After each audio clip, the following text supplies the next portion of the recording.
The leader of Burundi's main opposition party, the National Liberation Forces, FNL, has called for the country's upcoming election to be postponed due to what he says is ongoing tension and violence.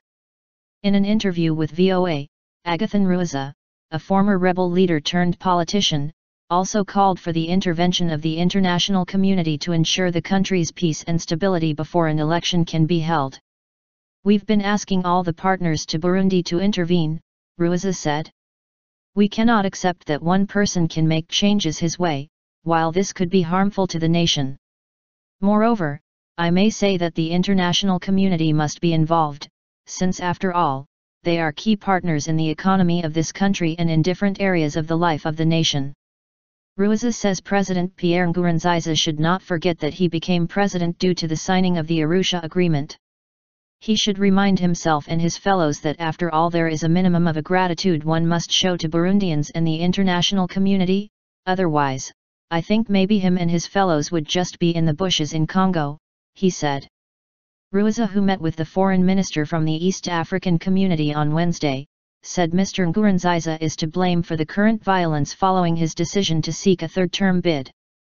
The move, he says, undermines the constitution as well as the spirit and letter of the Arusha Accord that ended the civil war. Rwasa's comments were echoed by the chairperson of the African Union, Nkosazana Dlamini Zuma, who also called for the postponement of the Burundi election, citing the unrest. "The violence has so far forced an estimated 40,000 citizens to flee to neighboring Rwanda. I totally support the position of the and I have already proposed such a thing in a different meeting I had with some officials, including the panel of foreign ministers we met yesterday, because there is no security at all. In this condition, how can one pretend to organize a peaceful election when there is a turmoil of that kind in the nation?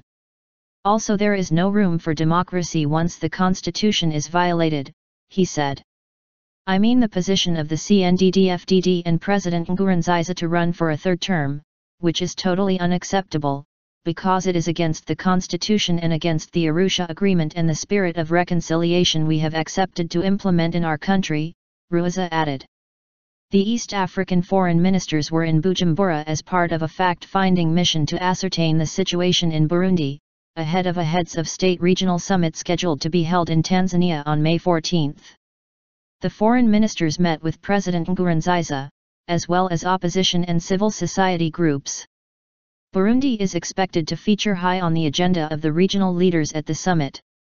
"I think they have gone back well equipped to be able to prepare a good meeting about the situation in Burundi.